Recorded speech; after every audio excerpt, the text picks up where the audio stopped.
The graphs 1 and 2 represent the variation of opposition offered by the circuit element to the flow of alternating current with frequency of the applied EMF. तो opposition offered to the flow of current by the element. Identify the circuit element corresponding to each graph. हम देख सकते हैं कि पहले element में तो opposition जो है वो है तो पर कांस्टेंट है।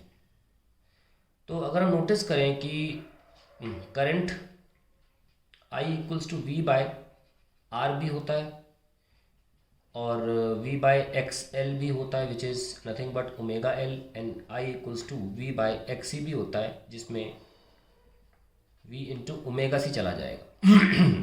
नाउ नोटिस करें कि R अकेला है जो फ्रीक्वेंसी पे डिपेंड नहीं करता, तो यानी कि R रेजिस्टेंस तो देगा अपोजिशन तो देगा करंट को, परंतु वो अपोजिशन कांस्टेंट ही रहेगा। सो ये जो एलिमेंट है ये रेजिस्टेंस है। अब इसकी बात करते हैं। अगर हम फॉर्मूला लिखें तो I बराबर वी बाई ओमेगा एल, यहाँ पे I inversely proportional to omega आ रहा है और यहाँ पे I directly proportional to omega आ रहा है इन केस ऑफ कैपेसिटर। लेकिन ये दो इक्वेशंस जो हमने लिखी हैं ये आपको गुमराह कर सकती हैं, एक तरह से आपसे गलत आंसर दिलवा सकती हैं, इसलिए मैं इसको लिखा हूँ। आपको लगेगा इंडक्टर में I inversely proportional to omega है और ये डायरेक्टली प्रोपोर्शनल है, तो यह आप कैपेसिटर लिख सकते हैं। पर सवाल में देखिए उन्होंने कहा है कि ये जो हमें जो ये वेरिएशन दिया है ऑपोजिशन टू करंट है, यानी कि ये जो ग्राफ बनाया जा रहा है एक्स एक्सिस वाई एक्सिस पर, ये ऑपोजिशन टू करंट कौन सा करंट होता है? इंड्यूस्ड करंट, यानी कि बैक ईएमएफ वाला current in case of inductor. और अगर ये जो हम लिख रहे हैं ये तो सोर्स करंट है, ये I बराबर वी बाई ओमेगा एल, ये ऑपोजिशन जो है ये तो सोर्स करंट के लिए ऑपोजिशन है, ये सोर्स करंट दिखा रहा है, this is a source current, this is not induced current, ठीक है ना।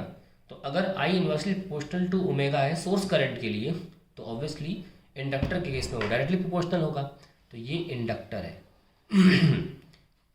ये मत सोच लीजिएगा क्योंकि ये सोर्स करंट के लिए दे रखा है, ये ऑपोजिशन टू सोर्स करंट है, तो उल्टा ही तो होगा, ये सर नो। तो अगर आपके इंडक्टर में करंट आ रहा है, सपोज करंट दिया आपने I, तो ये डिक्रीज होगा इसकी वजह से, लेकिन हमारा जो अपोजिशन है वो तो इंक्रीज हो रहा है ना, तभी तो इसके डिक्रीज को रोक पाएगा। अगर ओमेगा के बढ़ने पर I डिक्रीज होगा यानी कि सोर्स करंट डिक्रीज होगा, तो इसे इंक्रीज होना पड़ेगा ना ओमेगा के बढ़ने पर, तो डायरेक्टली प्रोपोर्शनलिटी आ तो गई यहाँ पे।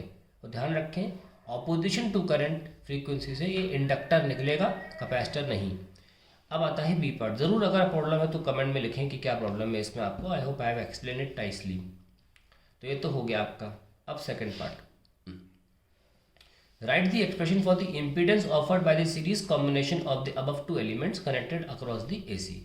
तो वहीं लिख देता हूँ मैं, Z is equals to XL square plus R square और which will be ahead in phase in circuit voltage और करंट। ऑब्वियसली इंडक्टर में वोल्टेज अहेड होता है, तो आंसर इज वोल्टेज। ठीक है, it's a very good question, I expect it to repeat in the upcoming board examination.